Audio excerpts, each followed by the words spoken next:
Good morning, everyone, again, and we'll call this meeting to order.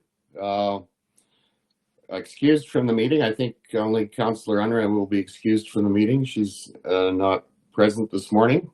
I don't think there's anyone else. We'll move to item number 3, adoption of the minutes of the previous meeting, the January 20th council meeting.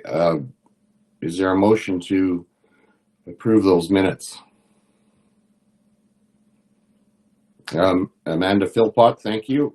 All in favor of adoption of the minutes, please indicate.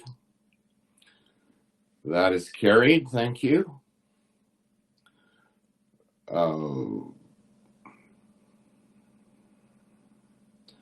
Arno, excuse me. Yeah. Yes. Kelly here. Before you move on, I would like to make a motion to excuse Ellen from the meeting. Oh, I'm sorry. That needs to happen by a motion. Thank you, Kelly. I was that was a technicality I wasn't aware of. So, all in favor that we excuse Ellen from today's meeting, please indicate. That's carried. Thank you for that flagging that, Kelly. I appreciate that.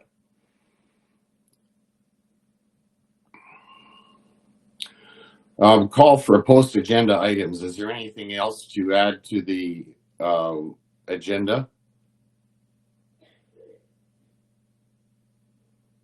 Seeing none, I look for a motion to adopt the agenda as circulated.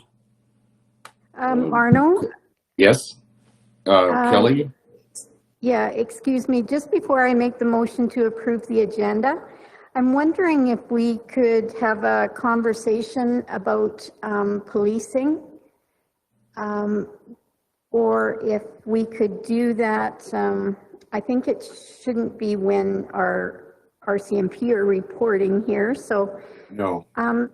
The Alberta Police versus RCMP, and I just wondered if now is a good time to have that conversation, or if you'd like to hold it off to the next meeting. We could have that. We could have at least a preliminary conversation on that in today's meeting. And so, can we add that under? What are our agenda items here? Added under item number 11 as a post agenda item. Okay, thank you. And I'll make a motion to approve that amended agenda then. Okay, thank you, Kelly. All in favor of approving the agenda as amended, please indicate. That's carried, thank you. Question period or notice of motion. Do we have any questions, or is there any notices of motion for today? Councillor Short, please. Is this the point in time where we would consider that reconsidering the motion from last meeting for the Newell Regional Water Project? Would that have to be done? That's correct. Yes. If we were going to reconsider motions from previous meetings, that would happen at this point. Okay. Then I'd like to make a motion to reconsider my reconsider my motion to not offer reimbursement for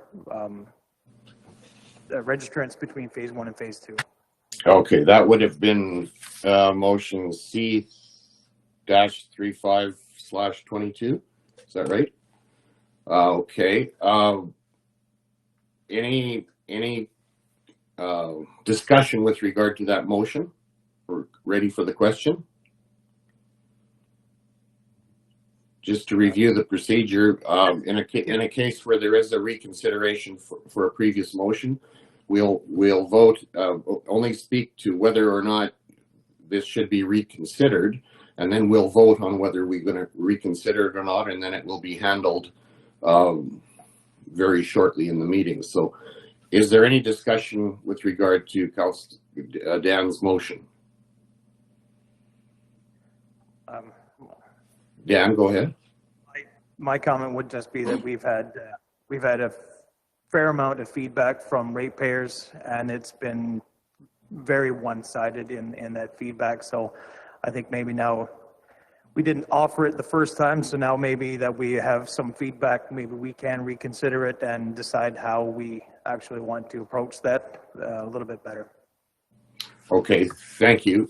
All in favor of, Neil, do you have a comment?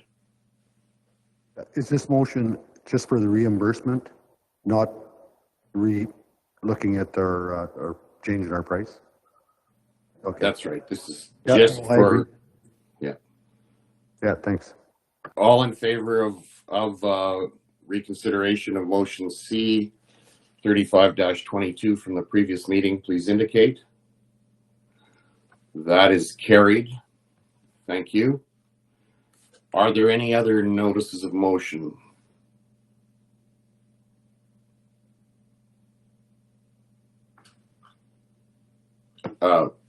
Neil? Is this where we would bring up re-looking at what we're charging for water? That's right, yeah. You need another motion then? Yes, that would require another motion. Since I voted for it, I can make that motion, right, Matt? That's I'll make that motion. I think we have to deal with that again. Okay, that we reconsider, you're speaking about motion C 3122 from the previous meeting, I believe, correct? That's right, isn't it, Matt? Okay. Any discussion about the motion for reconsideration? Seeing none, all in favor that we reconsider that motion, please indicate. Okay, that is carried. And I'm going to suggest that we, I believe, Matt, the procedure with this is that we consider these notices of motion at this point in the meeting unless we decide to delay them, but I don't see a reason to do that. I think it's first thing in the morning. We've had time to think about our situation, and as has been indicated, there's been a fair bit of correspondence with regard to this. I'm going to suggest that we take reconsideration of motion C 3122, the application fee first, if council's good with that,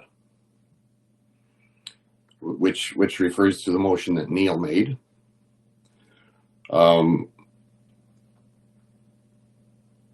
So is there discussion on this? Certainly we've had significant feedback with regard to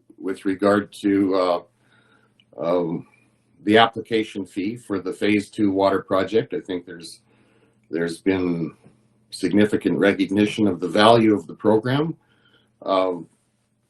Adina, do you have a comment, please? I'm just looking for a little clarification. Did the previous county decide on $1,500 and then Jeff went back and made a plan as to how that would work, or did Jeff make a plan and took it to the county saying $1,500 will make this work? That's a procedural question. Thanks, Adina. Who can answer that? Is Jeff in the meeting with us? Thank you very much. Yes, I'm here. If everybody can hear me, that was strictly a decision made by the previous county council. There was no plan in place or funding strategy presented at that time by myself. They thought that the increase of $500 from the original $1,000 was appropriate, and there was not much information in behind that.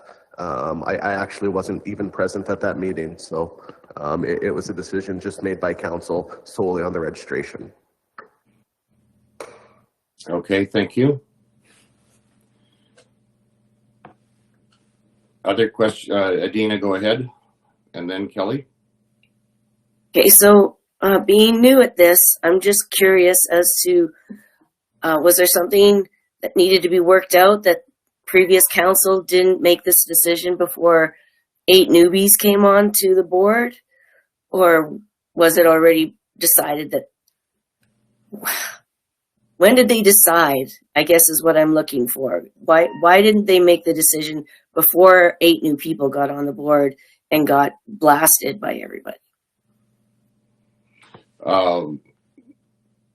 Kelly or Matt, maybe Matt, do you have a comment on the time frame? Could I ask, sorry, I was distracted here. Could you repeat that question for me, Councillor Scandrup?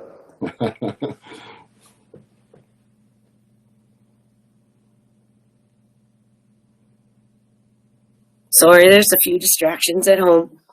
I'm just wondering why previous council didn't approve this before the election, and now we've got 8 people new on the board that are kind of thrown into this and not really knowing the history on it. So the $1,500 fee was set by the previous council. The motion that we are looking at today for reconsideration reads that the registration fee for the County of Newell Water Project Phase 2 be increased from $1,500 to $3,000 for a new service. So the $1,500 was the amount that was set. It was the amount recommended from administration that this council proceed with. And at council's pleasure, you went up to $3,000. Okay, I think that clarifies the timeline and also the procedure. Appreciate that, Matt. Kelly, please. So just to add to Matt's comments, the conversation was lengthy by the old council. We started at the 7,700 and we worked our way through the process in conversation. And it was actually me who took a lot of convincing to bring it down at the time. And it was my reason for bringing it down was to build off the knowledge that was learned from the first council and the first phase, which I wasn't a part of. And so I was using lessons learned, and they had the lessons, and that's why I made the motion at the $1,500 rate about 5 months ago-ish, Jeff? Yeah, thank you. So there's the history, Adina. Thank you. Any other comments? I think that, as has been indicated, we've heard lots of feedback since our last meeting. I think that reconsidering this today is a good idea, regardless of the outcome of our reconsideration.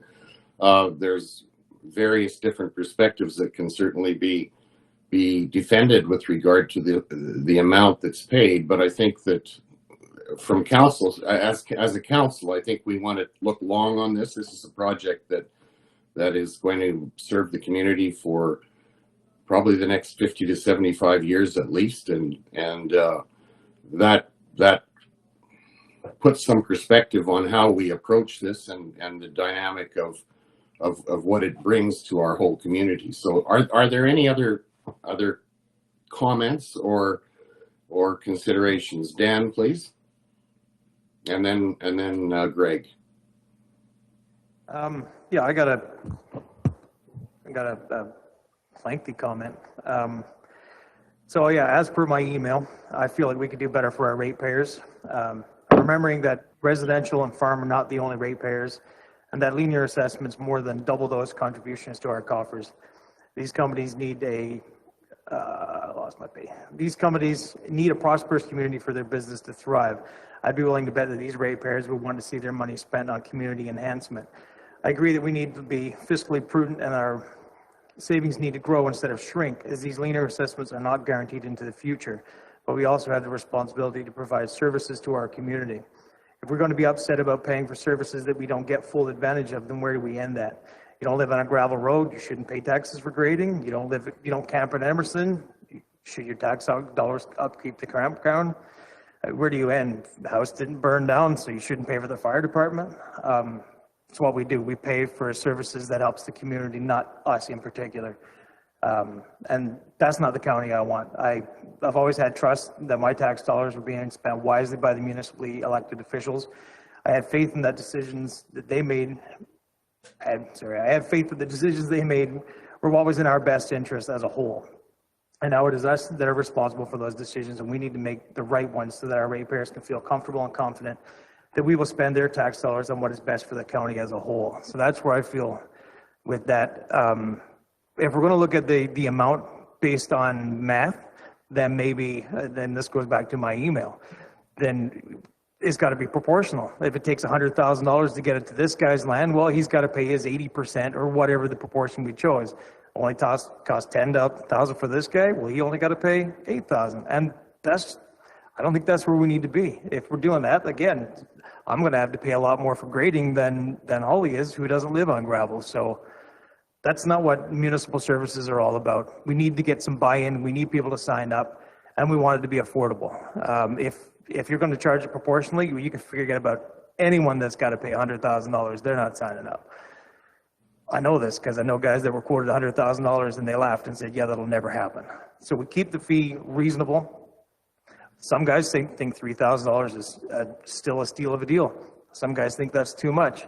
$1,500, I think, is a nice, sweet number that people were looking forward to. They were ready for that. Let's let them have that. I think that's all my thoughts are on that one right now. Thanks, Dan. Greg, go ahead, please. Yeah, and I'll speak a little bit to the math. The math that I'm kind of dealing with in my head is the service charges that are applied to the people that did put the water system in originally, that paid the $1,000. They're charged $27.60 a month just for upkeep of that service. Even though they may not have hooked it up to their house or not, they're still paying that $27.60 a month, plus paying the $1,000. My idea is to make it equitable and make it fair to those people that originally, the pioneers of the people that originally started phase one, bought into phase one at a time that water was questioned. We had large debates on chloramines. We had debates on whether the service would actually work.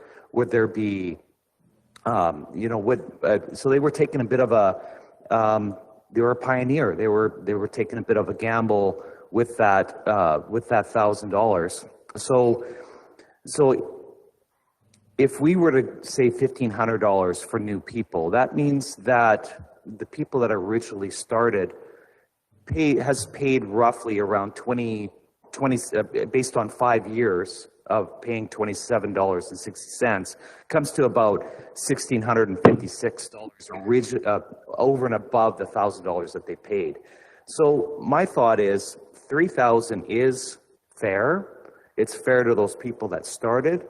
I think it's a fair service because the water has been proven that it is excellent. It's an excellent idea to do. So my thought is $3,000 is realistic and fair for everyone involved. So that's my thoughts on that. Thank you. Lynette, please. Okay, so my thoughts on this whole thing, the people that we are hearing from are ones that want to sign up. And most of the letters that we got are saying that the $3,000 makes it very difficult for them to sign up. Going back to the original reason for doing the water was previous council wanted everyone in this county to be able to have access to good potable water. So if by changing the sign-up fee, we are making it unattainable for ratepayers, then my opinion would be that we take it back to the $1,500 that the previous council had originally set out. Also, I feel like as a newbie, didn't ask the right questions. I did not realize, like Adina, that they had actually set that amount and that we were changing it. I thought we were deciding on an amount that we thought was fair. But the fact that they had already set it and we changed it, I don't know if that was necessarily the best course of action for us. So my opinion would be to take it back down to the $1,500 and get as many people signed up as we possibly can. Thank you, Arno, Lynette. I'm gonna Go barge ahead. in, Arno, because my camera doesn't work, and I tried my raise hand feature. I have to use that because my camera won't work. So this is Okay. Holly. Um, a couple comments. So to Lynette, I was well aware we were changing it. I really come from a fiscal responsible view. When this was passed in 2011 at $1,000, the county was a little more flush with funds. We know that as the province continues to download funds, download costs on the county, for example, the police, we know our revenue is decreasing from oil and gas. There's the risk the province will take more of our linear taxes. So I think as a county council, we have a responsibility to tell people that everything costs. We can go to 1,500. It's not a hill to die on, for example, but what's the ramification? So that's potentially $1 million more that has to come out of county coffers. So are we willing to say to people, we're going to raise your taxes, or are we going to say we're going to cut, potentially $1 million out of something else? Is that recreation? We increased our donation to STARS by 50,000, or not quite 50,000, 43,000, which I have no problem with. But we're spending additional funds, which we have to account for. So at what point, if we're going to, then we're going to reimburse the people who did the water project before. And I have no problem reimbursing them some money. I made that motion originally. We should, refund them some dollars. But everything costs. So yeah, it's nice to say, yep, that's a good amount. Everyone's happy, but there's always the balance to that. We have to be fiscally responsible. If we say there's 732 potential people who have signed up, who could sign up, I think we've gotten 7 letters that want going back to the 1,500. That's not a lot. I've talked to 3 people planning to put in water, both in Scandia and Rolling Hills, and they're very excited about 3,000 because they were willing to pay 7,000 because they know it's they feel it's a great investment, so they're willing. So I'm not sure what the balance is here, but I think 3,000 is still appropriate. Thank you. Neil, please. Yeah, I totally agree with Greg's analysis and what Holly just said. What actually, I was in favor of the 3,000 before, and I've had comments, just like all the rest of you have, of people that paid 7,000, totally happy. They got a deal. We're giving away at least 15,000 bucks to every ratepayer, and they're coming down on us like we're being mean. Like, this is a gift, no matter how you cut it. And to be totally fair, which I think this council should be, when you add Greg's numbers in, it comes to $3,000. The guys who put the curb stops in might as well have just waited till now and got it cheaper than what they paid. They've already paid their 3,000 and they're happy. So I don't care if we do it. I think there's some creative ways we can do it. It doesn't have to be a check for 3,000. The county Matt can come up with something over 20 years, 30 years. So it's affordable. I want this project to go ahead.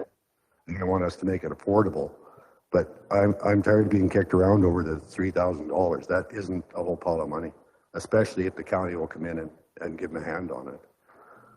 And I've had, like I say, I've had support both sides. That's my comments. Yeah. Thanks, Neil. Kelly, please. So just a reminder that we have grant money going into this project to help us pay for that, and which is great. Otherwise, the project wouldn't even, the phase wouldn't even be going, I'm sure. I'm in favor of the $1,500 amount. I've talked to many ratepayers who refuse to send a letter in saying why would they have to declare that they want to pay less or that they can't pay more. We want the users, we want the signers, and so why not make it as affordable for them as we can? That's my feeling on this. We're spending a lot of time on it. It's a worthy topic, but it's only $1,500. I say leave it where the old council had the knowledge. They brought the knowledge to the table, and that's where I want to go with this. Yeah, Dan, please. Question for Jeff, maybe. I'm sure you won't have this information off the top of your head. Roughly, how much would it have cost to bring water to, let's say, Lake Noel Resort, and what was the buy-in fee for each resident there?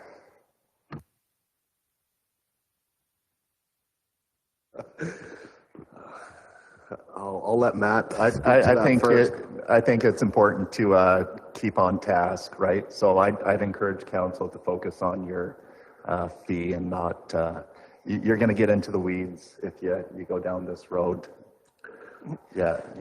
My point with that is, it's still the county, and I don't think there was a big buy-in like that in a hamlet.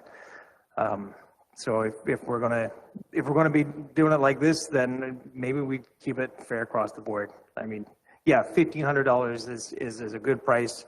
$3,000 really isn't that bad of a price either. $7,000 depends on who you are and where you're sitting at. $15,000 might be a steal. But let's just come up with a number that we don't have to come up with a number. Another council already spent a lot of dollars debating this and came up with a number. We just arbitrarily thought, let's take a little bit more. Do we really want to do that? Or do we want to just keep it at the 1,500? I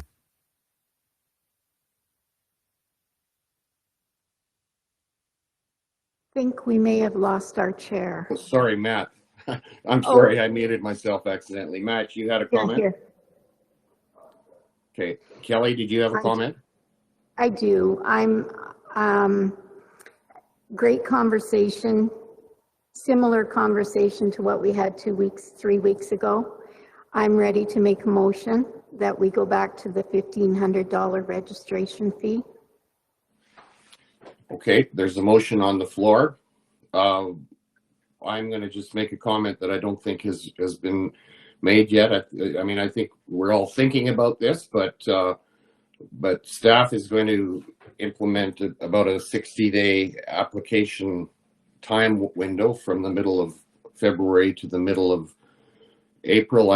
I really don't want to revisit this at the end of April, deciding that we missed this. I think that we can go. You know, the fallback position is the motion that's on the floor that the previous council indicated. In the big picture, in the long run, the amount that we require people to pay for this is insignificant from our perspective, and it is. You know, I wouldn't want to see us coming to the end of April and feel like there's 30 or 40 people that are holding out because of the $1,500 more. So I'll just put that on the table, you know, in support of the $1,500 number. Any other comments? Or are we ready for the question? Neil, please. I think we're going, where do we go after this? Because it's all tied together. Like I ideally, in my mind, I think it should be $3,000 and $3,000 increased by inflation as we go forward, so we don't have to go through all this again in 2 or 3 years. And the 1,500,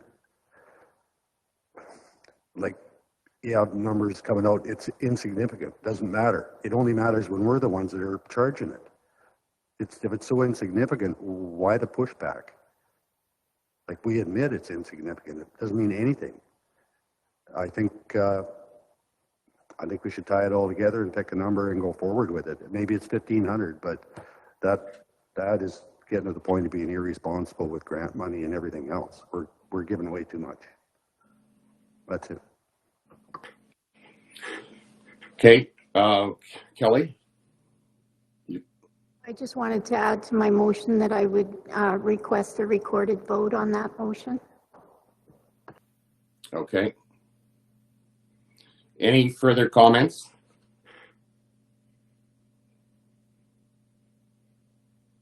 Ready for the question? All in favor of the motion, please indicate. Matt, how do we do this? You're going to acknowledge the yeas on this?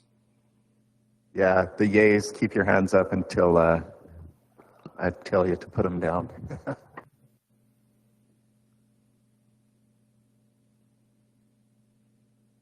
Can you read them out, please? Yes, you bet. So, yeas, Councillor Kopp, Councillor Short, Councillor Chrisman, Councillor Philpott, Councillor Dirksen, Councillor Skanderup. Thank you. Opposed? Please indicate. Opposed, Councillor Holly Johnson, Councillor Neil Johnson, and Councillor Screever. Okay, that's carried. I'm going to suggest now that we go to reconsideration of motion C 3522, a motion for which I was out of the room because of a declared conflict of interest, and I will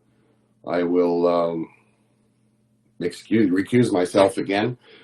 Matt, could I have you just send me a text when I need to come back in the room? Is that? Yeah, you bet. Kelly, please go ahead. Thank you, Reeve Dirksen. All right, so we have a discussion around the reconsideration of refunding the 24 who possibly to the 24, they would possibly apply for that money, who paid the $7,700 between phase 1 and the proposed, here we are, phase 2 project. Okay, comments? Lynette. I have a question. We're, after phase 1 was finished, was it, I don't remember this being put out there, but was it told that there was never going to be another subsidized phase to the water project? Jeff will have the answer to that.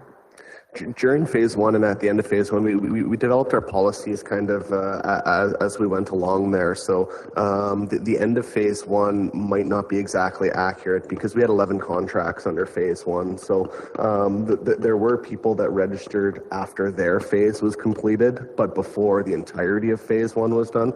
I guess that's just a little background, but to get to the point, no, there was never any mention that there would or wouldn't be, to my knowledge, a program moving forward because it was an unknown. We did know we had a significant number of locations that remained to be serviced, but as far as saying yay or nay to a future program, that wasn't communicated to my knowledge. And just a reminder, this project has always hinged on provincial grant money. So we had no idea as a council whether there would be provincial grant money that would be approved going forward. So, but again, we never know what another council will do, right? So that is another aspect to consider as well. Any other conversation around this revisit? Neil, go ahead. And then Dan, you have a comment? If we're worried about being fair, let's give them $5,000 back. $1,500 is the number we chose. That's what this thing's worth. They paid $7,700. It's not fair to those people to suck that up, happily suck that up, and then us not give anything back. I think they have a very good point. Thank you. Dan? I think there's a lot that goes into this, and that's why my original motion was to not offer it, because it's way too complicated to just offer it out. An arbitrary number of 5,000, whatever. You got to think about, what do you offer a refund based on? Do you buy in of 1,000? Do you offer a refund based on buy-in of 7,000? Do you only pay for what would have gotten you to a riser? How do you make sure that you're not paying from the riser to a cistern? There's such a complicated problem here that we can't just make a solution that fits everybody. The only one way to make it fit for all 24 is to allow them to apply and give us the numbers that make sense. And then we'll look at them and say, yeah, that makes sense to apply for that. That takes extra work, extra man hours. And I don't want to overburden our staff with that. But if we're going to do this and make it so that it works out for best people, I think we allow them to apply. with their numbers, receipts and whatnot to prove that this is how much it would have cost us to do what we did for everybody else. Refund based on what we decide, whether it's 1,000 or 7,000. And okay. Sorry, I beg your pardon, but I think Jeff has an answer for you on the rate differences, okay? Yep. Go ahead, For sure. Jeff. Go ahead. I lost Just- my train of thought. No, but anyways, well, and if you Dan, can't, I'll just stop you there and let Jeff answer that first question, okay? okay. Thank you. Thank you very much. Councillor Short is absolutely correct. This is a huge undertaking. There are so many different variables. You know, we in the original project, we went from $7,000 down to $1,000, back up to $7,000, to different charges for vacant parcels, to then the policy that we came up with once the projects kind of tailed out of their phase one. On top of that, we have some people that paid different registration fees, and then we had some people that fell under the policy that had to cover construction costs as well. There is so much that goes into this, and I think part of the trouble in our discussion 2 weeks ago, as well as some that may come up today, is there is some clarity issues, and what makes sense for one might not make sense for the other. So that's all great conversation. If I can just propose something that, maybe if today's discussion did surround whether there was an appetite to offer some type of refund to those 24 people, or those people that paid above and beyond the $1,000 registration fee, maybe providing some direction today would be the best course of action, and allow administration to go back and present some options with the full gambit of information. Give us some time to leaf through the records, leaf through who's done what, leaf through everything, so we can truly lay this out straight. Secondly, somebody mentioned it here that this is going to be some work. We've changed systems. We have records in different places, so we're going to have to do some digging. Starting Monday, we have 2 months that are going to be extremely hectic for those same people that are going to be tasked with digging up this information and reconciling this information and putting it together. So I'd ask for council's consideration to provide some direction, but allow administration to come back after that April 14th deadline, after we've got through this busy time the next 2 months, and we can afford the time this deserves to it, and we can come back with some options for council to consider at that time. Thank you. Well, that makes perfect sense, doesn't it? Thank you, Jeff. Council okay with that conversation? Holly? I'm just considering staff time is valuable as well. I kind of prefer Neil's idea. There was a sign-up fee. People I know spent $25,000. They had to bore under the road, right? They're not asking for that. They're saying, make the sign-up fee the same. We said, we missed it. It was our fault. I think we can't make everything equal. We can kill ourselves doing it. At what cost to the staff? At what cost to everything? If we refund them $5,000 a person, plus the extra $1 million by dropping the water fee, we're looking at $1.4 million in costs. How far are we going to go with this? Again, fiscally responsible. I prefer a flat rate for people who apply, and we can make this simple. Can I make, I make a motion that we reimburse, a flat fee of $5,000 to those who are between phase 1 and phase 2? I amend my motion to $6,200, which would make it equal. Okay. Jeff had it, and then Neil.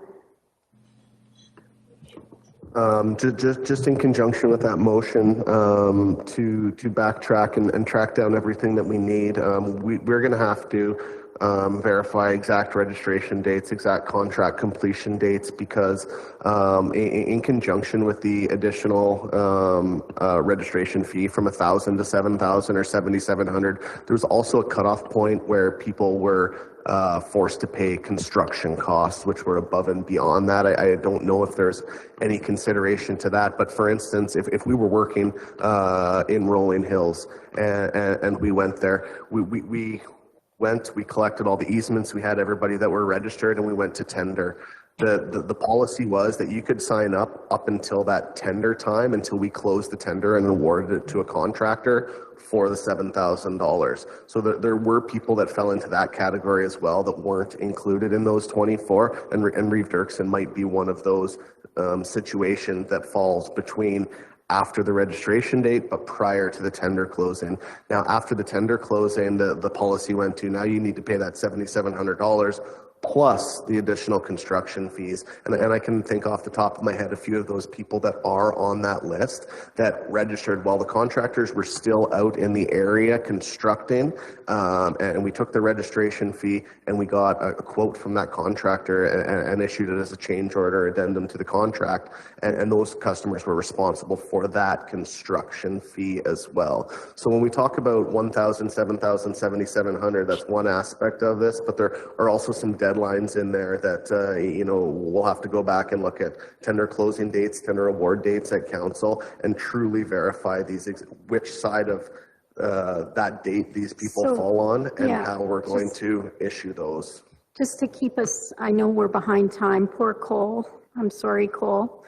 You're enjoying this, aren't you? So, Jeff, what I heard Holly say was, irrespective of the construction cost, the motion is, and correct me if I'm wrong, $6,250? $6,200. And they need to apply for it, is what she said. Okay? Jeff doesn't like that either. Not that I don't like it. I just want to verify, is that for those people, $6,200 plus $1,500 equals $7,700. That's easy math. So is that motion for folks who registered at a rate of $7,700 registration fee? Or there are some folks that registered at $7,000 prior to that additional $700 was stacked on as well? Matt's going to comment to that. And then we're going to go to Neil, because he's been on the wait list. And then we'll go to Dan. Maybe the motion could be amended to read up to 6,200. So the idea behind the motion, I think, is to get everybody to the same $1,500 registration fee. So if you paid the $7,000. Okay, I amend my motion that those people who are between phase 1 and 2 can apply for a refund up to $6,200 based on their supplying the proof of paid registration cost. Thank you, Holly. Neil, your comment. I think with that motion, we have made everybody in the county happy. Okay. There'll be maybe 2 or 3 that will fall through Jeff's cracks, but let's get this thing done. Never talk about it again. Good point. My question was for Jeff. How much work do you think it would be to find out the information on those 24? Are we talking like a whole bunch of staff, weeks of labor? Or are we talking like somebody's got to sit down for a half a day and figure it out? Well, the motion now has expanded a bit beyond that list of 24, because now we're talking about anybody whose registration fee was above and beyond $1,500. Yes.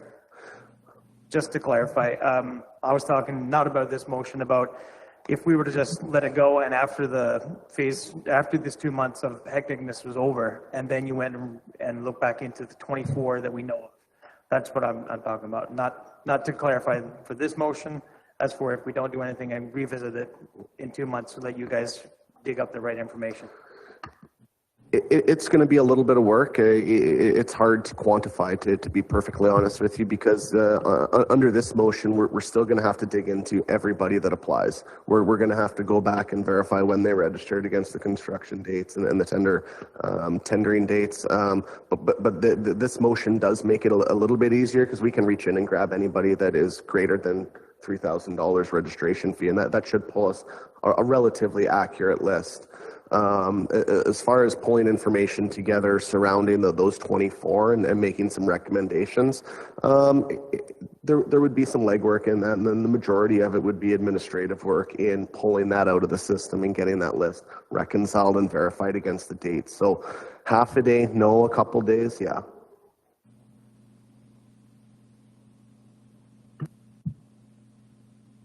Thank you for that clarification. Ariana has a question? No? Okay.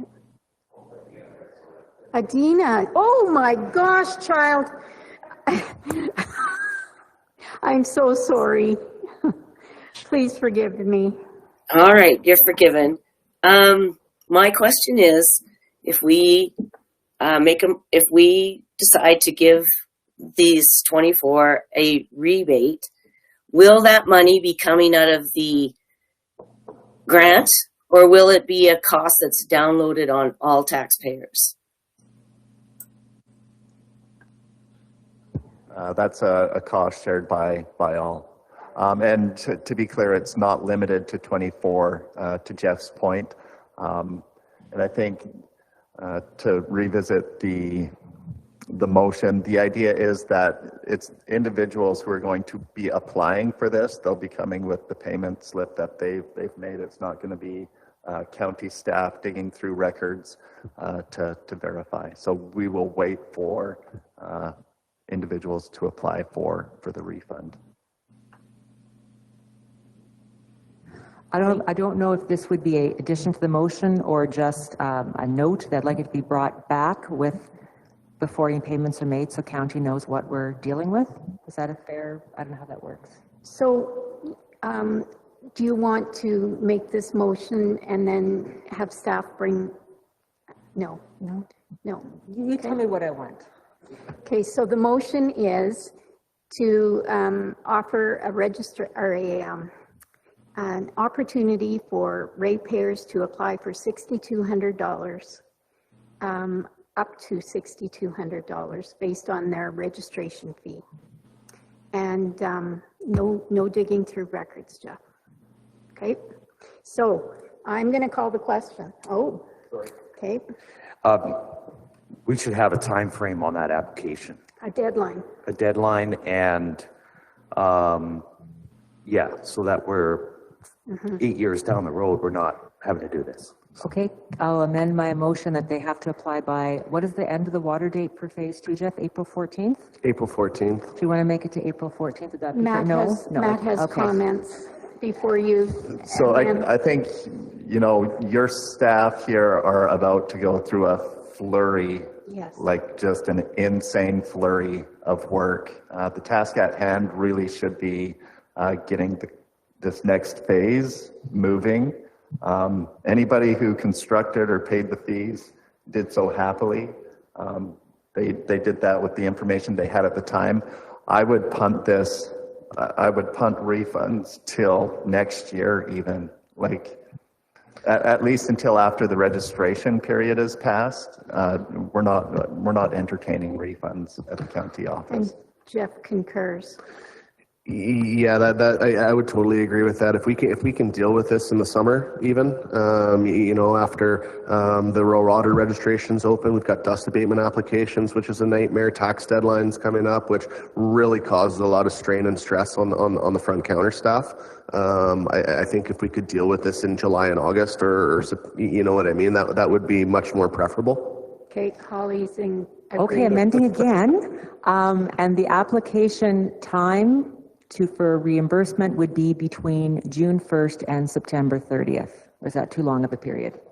No. July 1st and September 30th. Good? We're getting close? Council, you ready for the question? Are you? This has been one of those. All right, all in favor, oh, Jeff. Not to muddy the waters at all and carry this conversation on. And we know this is going to be an application process, which is still going to cause administration to dig in and verify. Hey, you know, somebody can't come in with a piece of paper that says $7,700 and expect us to issue them a check. Are we paying the people back that currently own that property or that registered at that time? Because the people that registered at that time and sold the property may have already recouped their investment through the sale of the equity in their property. My motion is for the applicants. Oh, for the applicant. I was going with the landowner, the present landowner, because that cuts out a whole lot. They've already got their increased dollar value when they sold the property. So I will be out of your motion then. My thinking is that is irrelevant, and the person who owns it now won't have the paperwork, so they can't apply for it. That's right. Only the applicant would have the paperwork. And I think, you know, if people have sold, they probably moved on and they don't have the paperwork anymore either. So it's probably less, perhaps. Only the people who are invested, in my opinion. Okay, so you had me till then, Holly. Now I can't go with you because they paid a higher property value when they bought the rural water house. And so unfortunately, that's where you lost me. The motion still stands and we can vote and see where we end up. Okay. Neil? Yeah, I'm not sure where to tie this, but the original property value, he got his $1,500. When he sold the property, he actually got $30,000. And it should have transferred over with the sale. I don't want to lose this over a technicality. But you're right, if they can't come up with the paperwork, they lose out. But give anybody the chance. Whoever comes up with the paperwork gets the loan. Okay. Does that work?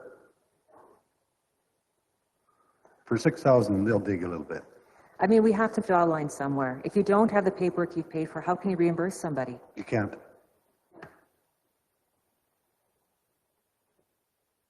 Okay. So where's the motion now? The motion is, as Holly stated, and it's going to the person with the receipt, whether they live in Timbuktu or the County of Newell. That's Holly's motion. I don't know any other way to make it fair. We'll never get to fair, but we can't. 11 years have passed. Yeah. This is what we can come up with as the best option. If someone's a better idea, but that's my best try. Okay. It was a lot easier 2 minutes ago. All right, I am going to call the question on the $6,200 refund. All those in favor?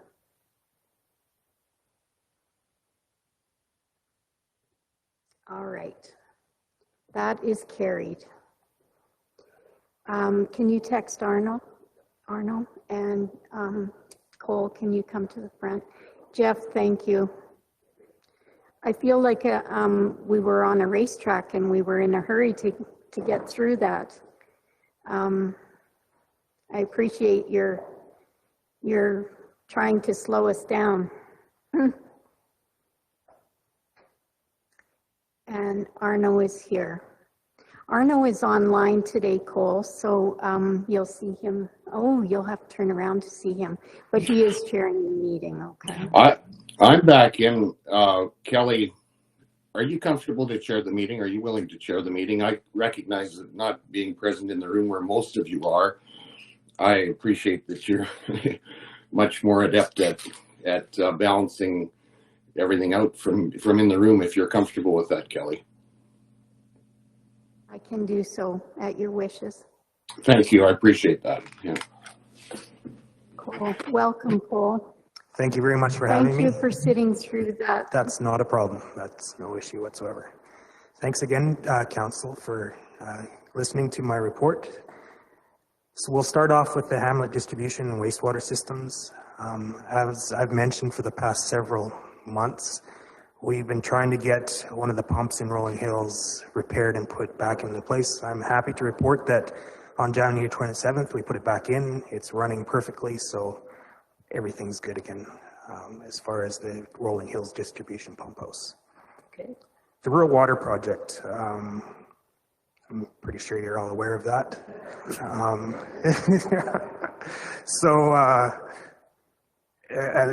my report here, over by Annette Auctions off the Joanne Trucking Road, we had a vacant property that hasn't been hooked up, but the service saddle is there. It failed and was leaking, so we went down with Brooks Asphalt, repaired it, put a new service saddle on it, and it's good to go. So, but it didn't have a current hookup on it. It wasn't servicing anything at the time, so it was just there but needed to be repaired. So that was taken care of. Took a couple days, but it's all done.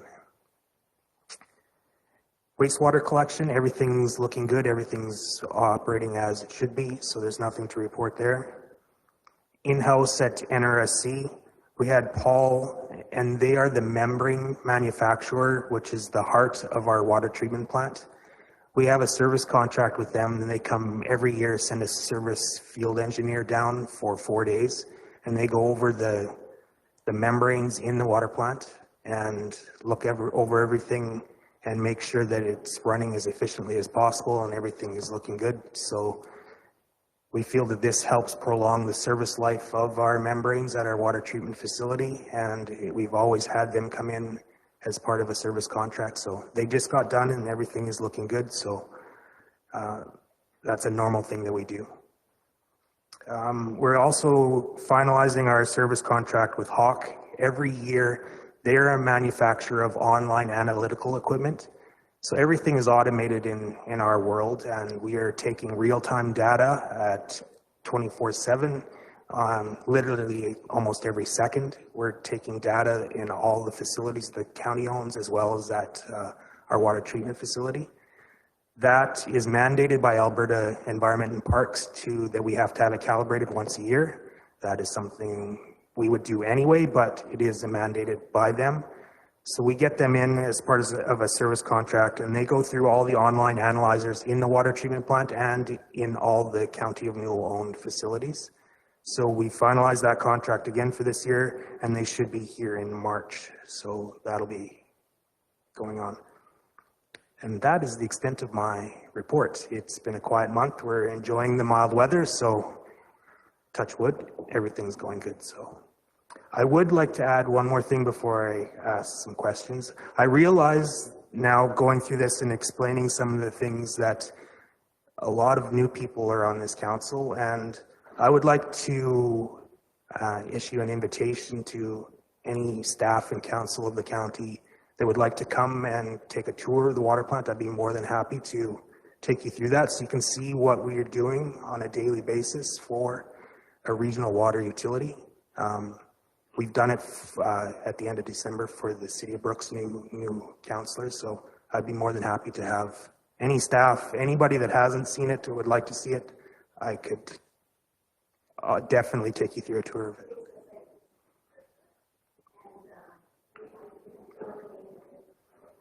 Sorry, it is a sight to see, and maybe we could coordinate a field trip for council. For sure, I'd be more than happy to, and I think that'd be a very good idea that anybody who hasn't seen it. Obviously, you have 2 new board members that are on our board that I've already done it for, and they can attest to what they've seen, but yeah, I would be more than happy. Can we come a second time? You bet. Holly had a question, and I'm taking questions now. Can you tell me about the membranes? I'm curious how long membranes last and what it costs to replace them and when they're due for replacement. That is a very good question, because when this whole system was built, membranes, and Paul, they're one of the leaders in the industry. They're huge. They're based out in New York. And, but at the time, it was a fairly new technology. And when they installed it, they didn't know exactly how long these membranes would last. So they gave us a warranty of 10 years, but we've kind of blown past that. And we did an autopsy. So until you see it, the best I can explain it is these membranes are in modules or round cylinders that are about 8-9 feet tall, and there's 100 per rack. And we have 4 racks. So each rack can produce 8 million liters of water a day. So we have a plant capacity of 32 million liters a day. So what we did was we took one of these modules, so one of the 400, we sent it to New York. They cut it open. They do a complete, have their scientists look through it and kind of give us a report on the health of it. And that was done about 3 years ago. And they deemed it still had 80% life in it left. So just extrapolating that, we're still good. We realize that it's not imminent that we replace them. Back to your question about how much, we're kicking around about $200,000 per train, so times 4, about $800,000, I would think. But ever since day one at NRSC, we have a funding model, or I guess a revenue model that we've stuck really, really close to, and that is to have the money in the bank for the day that we need to replace those. It's sitting there. We don't have to. It's already taken care of, and it's right built into our flat rate for how much we charge. It's $1.05 a cubic meter this year. It goes up 5 cents every year. We've had a little bit of pushback from some communities over that, like the question as to why is there X many millions of dollars in your reserve account? Well, it's because of that. I just got back the supplier in Western Canada is based out of Edmonton, DWG Supply. They are the official suppliers of Paul membranes in Western Canada. I reached out for also a price on, we have it roughed in for a 5th train to increase capacity. And if we were to take on, say, JBS, the plant as a customer, that would instantly add 11 million liters of water a day onto our demand. So we had the foresight years ago to rough that in so that we could just add another membrane and take them on as a customer fairly easily. So the information I got back from that, it was I'm sorry, I'm drawing a blank. If it's either 1.2 or 1.6 million to add that extra train, and in about 8 months to a year to facilitate the construction of it or installation of it. So Thanks, Cole. that's everything I know right off the top. Water's expensive. It's not cheap. It's not cheap. But when you look at our rates, $1.05, Yeah. we're very fortunate in this province. We have one of the cheapest rates there is anywhere in Alberta. Water is gold. Yes. Absolutely. Are there any other questions for Cole?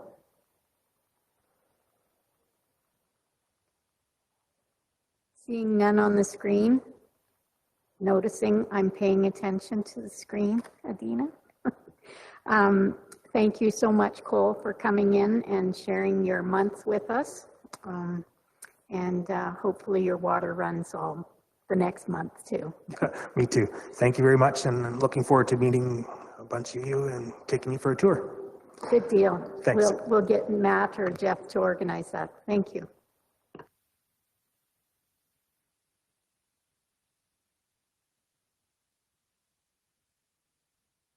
We have about 15 minutes if we can stay on track for our next appointment. Otherwise, we may have to revisit you.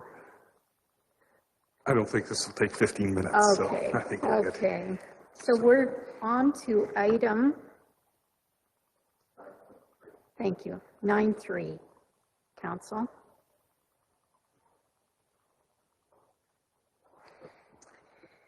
Righto. So we had a change. We don't have many changes in fire departments, do we? Not that often, no. No. I'll let you go ahead and explain. Perfect. Thank you, through the chair, Reeve, and council.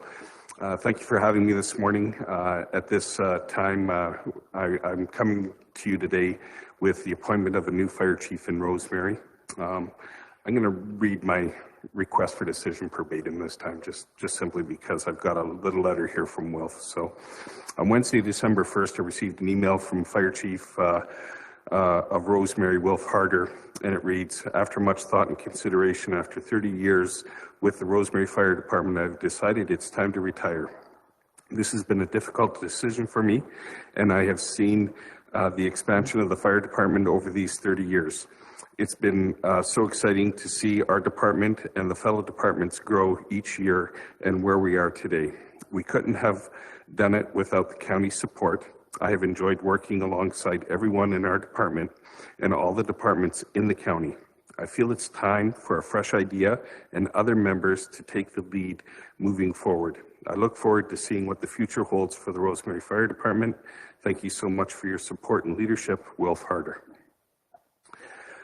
So with the exit of a fire chief under the fire agreement that we have with the Rosemary area, we have a mutual aid agreement there. As per that agreement in section 5, it states Rosemary Rural Fire Area Committee will recommend to council of the village and county the appointment, termination, or replacement of the fire chief. In recommending this appointment, the committee will consider the collective input provided by members of the fire department. The qualifications that the committee will consider include a member in good standing with the fire department, length of active service within that fire department, direct experience obtained in fire suppression and managing incidents, formal training received, and the ability to provide effective leadership and direction for the members of the department. On January 4th, 2022, the fire department personnel, or the firefighters, all met and had their annual general meeting. At this meeting, they discussed the replacement of Chief Harder. Currently on the Rosemary Fire Department, they have 2 deputy fire chiefs, Anton Van Bevel and Aaron Enns. The discussion was based around these 2 individuals, and in the end, all agreed that the recommendation would be for Anton Van Bevel to be their new fire chief. Then on January 16th, we all met, the Rosemary Fire Committee met. I brought forward the recommendation of Anton Bevel being their new fire chief, which I fully support. Anton has over 10 years of experience on the Rosemary Fire Department, and for the last 5 years, he has been the deputy chief. He brings with him to this role certifications in the NFPA 1001, Part 1 and Part 2, basic firefighting. It's the minimum that we need to have for firefighting. He also has his NFPA 1002, which is the pump operation. Those very expensive pieces of equipment we purchase, we need to have the right people to know how to operate them. So he has that certification, as well as NFPA 1051 wildland firefighting. And I'm sure he has more, but those are the main basic ones that I see as a necessity for rural firefighting that need to be in place.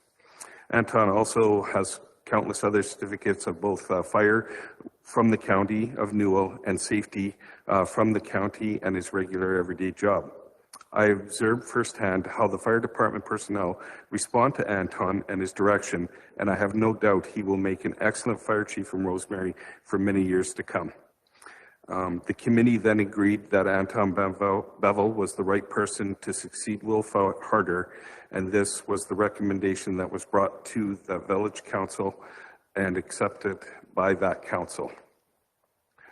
Therefore, it's my recommendation of myself, the Rosemary Fire Committee, the Rosemary Village Council, that Anton Van Bevel be appointed as the new fire chief for the Rosemary Fire Department. I want to put for forever in there, but. Thank you, Stuart. I think we would be remiss in taking the opportunity, and on behalf of Reeve Dirksen and all of council, express our best wishes to Wilf Harder, outgoing fire chief. He served the community well, and we wish him nothing but the best going forward. Dan. I'd like to make a motion that we appoint Anton Van Bevel as the fire chief of Rosemary Fire Department, and congratulations to him if this passes. Thank you, Dan. Are there any other comments, questions? All in favor of Dan's motion? That is carried. Yes. I will pass that on. Thank you, Stuart. Perfect. So I bring to you another request today, and it's the appointment of fire guardians. So each year before April 1st, council must appoint fire guardians for the county of Newell. We need to appoint a sufficient number of fire guardians to enforce the provision of the Forest and Prairie Protection Act and this bylaw within the boundaries of the county. All fire chiefs shall be appointed as those fire guardians. As per section 4.3 of the Forest Prairie Protection Act, the chief elected official, each councillor, and the chief administrative officer are to be by virtue of their offices, fire guardians in and for the municipal district, except that part of the municipal district that is within the Forest Protection Act. So the options are, or the recommendation is that we approve these fire guardians, which are for all divisions, myself, Rolling Hills, Bill Dickinson, the fire chief, Tilly Fire Chief Patrick Fabian, Patricia Fire Chief Ray Torkelson, Dutchess Fire Chief Greg Witt, Scandia Fire Chief Ryan Slenders, Brooks and Rule Fire Chief Kevin Swanson, Bizanos Fire Chief Corey Cochran, and now Rosemary's new Fire Chief Anton Van Bevel, GEMS Fire Chief Dwayne Clausen, Bow City Fire Chief John Ketchmark. And further, that the accounting clerk, the payroll and finance support clerk, and the executive assistants, the planning and development administrative assistant, and the fire and safety administrative assistant, the municipal services administrative assistant, the recordings management technician, the information and technologist administrative assistant, and the development officer and the assessment and tax clerk be appointed as fire guardians for the insurance of fire permits only. Thank you. This is an annual appointment. I think Stuart said that. I do have one question though. So would a fire chief only write fire permits in his division? Because this kind of indicates that, but it's not real clear to me. So yeah, the intent is that the fire chiefs worry about the permits within their area, and that is it, within their fire protection area. Right.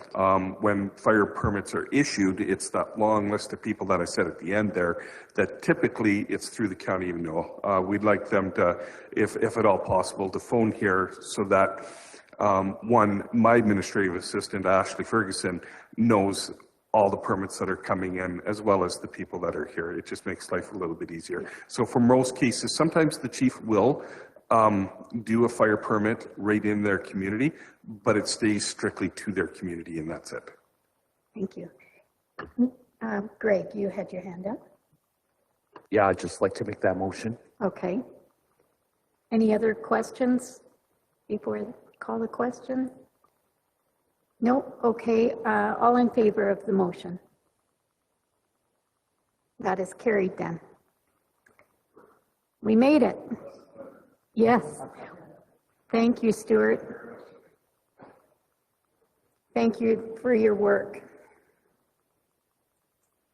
All right, we have delegations, and I believe they're outside the room. Is that correct, Maria?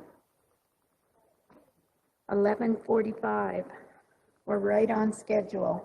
Good job, Council.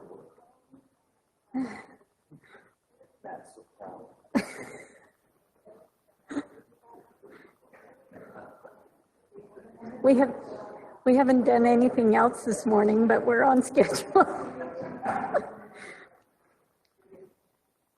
Welcome, gentlemen. We'll let you get set down. We're going to do a round of introductions. We're going to start on the screen this time. Reeve Dirksen is up on the screen. I'll let him start us off. Good morning, Arno Dirksen, Division 9 in the gym area. Adina? Welcome. Good morning, Adina Scandrip, Division 2, Tilly area. And over at Neil. Neil Johnson, Division 10, Brooks. Amanda Philpott, Duchess, Division 8. Greg Screever, Division 5, Lake No Resort and Castles. And I'm Kelly Chrisman. I'm from the west side of the county around Bassano. Welcome, Matt Fensky, County CAO. Good morning, Holly Johnson, Councillor for Scandia, Rainier and Bow City. Lynette Kopp, Division 3 Councillor. Good morning. And back to you, Dan. Dan Short, Division 1, Rolling Hills. And Ariana. Good morning, Ariana Nielsen, Executive Assistant. And our press is out of the room right now. Sandra Stanway is usually sitting there. And you've met Maria, right? We all know Maria. So I'll let you introduce yourselves, please. We'll just get you to turn the speaker on. Yeah, when the red button is on, you're on. Okay. Perfect, thank you. Good morning, my name is Jonathan Poole. I'm with Ducks Unlimited Canada out of the Duchess office. This is my coworker, Derek Holgrimson. He's out of the Strathmore office. And today we also have present Ryan Culligan, who is the landowner who will be doing the conservation easement with us. So if you guys have any questions that I can't answer, I hope that Derek or Ryan can answer those questions. Okay, thank you. Welcome. We'll let you take it away now. Okay, Maria, let's just go to the, I guess we can start with this slide. This is the conservation easement on Ryan and Aaron Culligan's. This is just an overview map of what the landscape looks like. Highlighted in the blue is wetlands, and non-native, or I guess non-habitat area is the checkerboard type there on the northeast portion. That will be excluded from the conservation easement because there is a pivot on it. There's roughly 200 and, sorry, I can't see those acres from here, but about 217 acres in this total project. The reason we're here today is to present in front of council Form 1. And what a Form 1 is we're obligated by the government of Alberta to give you guys a 60-day notice. And what this notice is for if the county wants to do any future development near or on the property or on the road allowance. It just gives you guys the ability to say, hey, Ducks Unlimited, we're looking to make this into a super grid or develop it into a highway or anything like that. Also, we send it to the Minister of Infrastructure and the Minister of Transportation with the GOA, and they have already signed off on this. So there's no problem with us doing this conservation easement. The main reason we're asking you to acknowledge this notice is just to speed up the process. I guess if Maria signs off or acknowledges the Form 1, it gives us about a 5-week advantage. What we know is right now with land titles, they're backed up about 4 months. So, this extra forms that we have to send to land titles, it just speeds up the process, I guess, all in all. So, what else can I tell you? What is a conservation easement? It's just an agreement between Ducks Unlimited Canada and the landowner. It protects the land in perpetuity for our future generations. It protects the grass. It protects the wetlands from any kind of development, mainly agriculture development. Good. Thank you. If you guys have any questions. I guess I'm here today to answer any questions or concerns that you guys would have to not sign the notice. Okay. Neil, I also have a question when you're done. Are you okay with this one, Ryan? Yeah. The landowner wants it. I have no problem with it at all. So my question is, have the neighbors been notified? Is this going to be a surprise to the neighbors? There's no reason that the neighbors need any kind of notification. Well, okay. I mean, Ryan and Aaron Culligan have the deeded title to the property. We're not doing any kind of development on the property. It's just a caveat that goes on title. It's not, we're not building a wetland, we're not making a dam, we're not doing any kind of creating, we're just protecting it in perpetuity.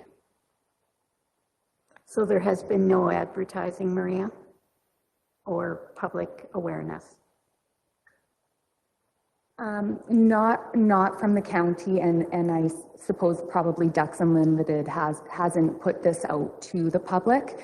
I think it's probably important to note that this conservation easement is to protect the lands, protect the wetlands, create habitat. So no development can happen. So really that is something that the landowner has made a decision, because now he is unable to build really anything or destroy or change this land. So I think that the nuisance factor to the neighbors is actually reduced or is zero now and into perpetuity.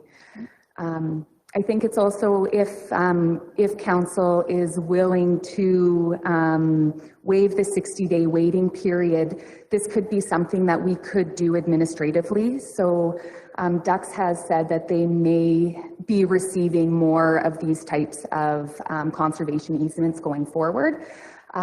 So we could present these to council, or we could look at these administratively, make sure that there are no current development permits proposed, discuss with municipal services, make sure there is no road widening or any infrastructure requirements on that land and going into the future.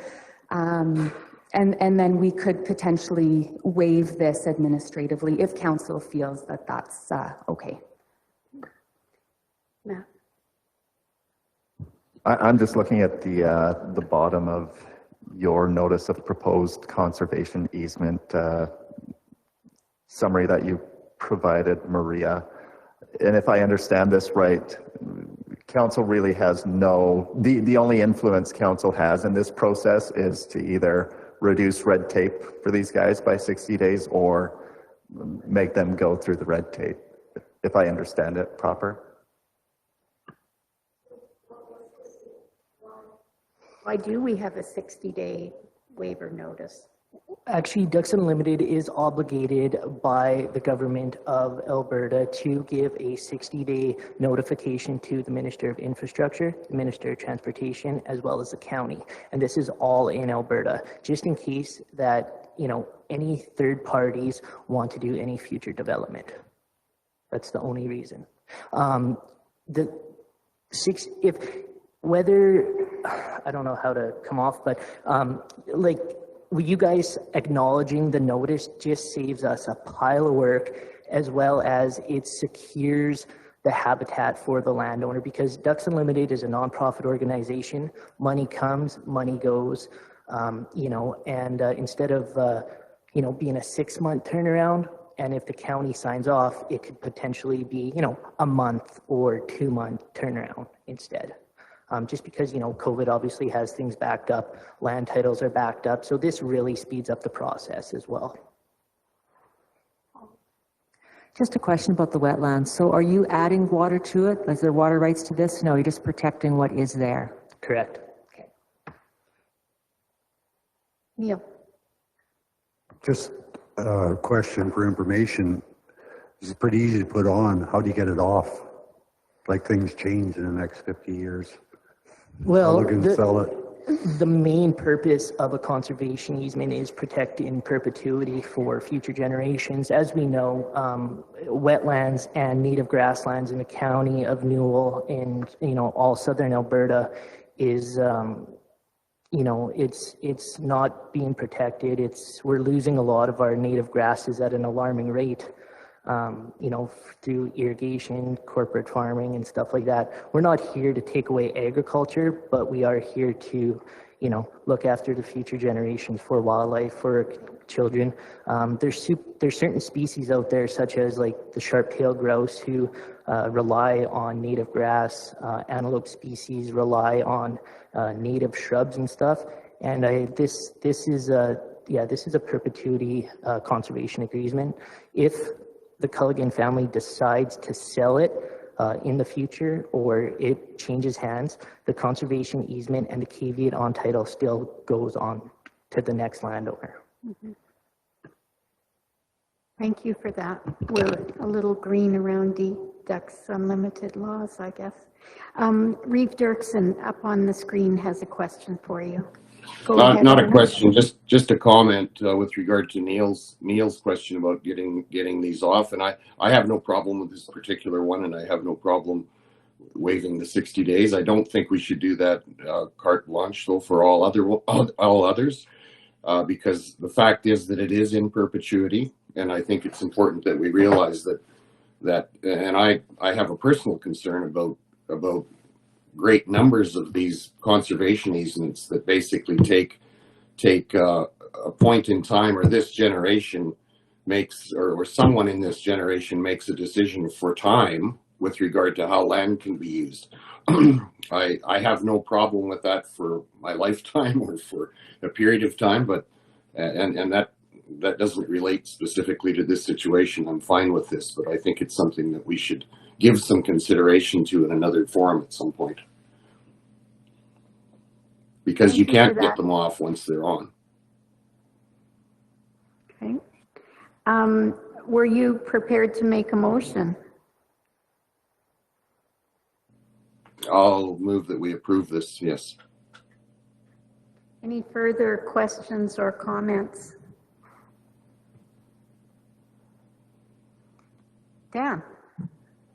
Maybe just one for the landowner. I would assume that you came in here knowing all of this information already, so just that hearing what you've heard, your mind is still where it was before, right? Yeah. It really doesn't change anything that I'm doing already.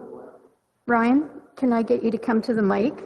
Our online people can't hear you, and we really want to hear you.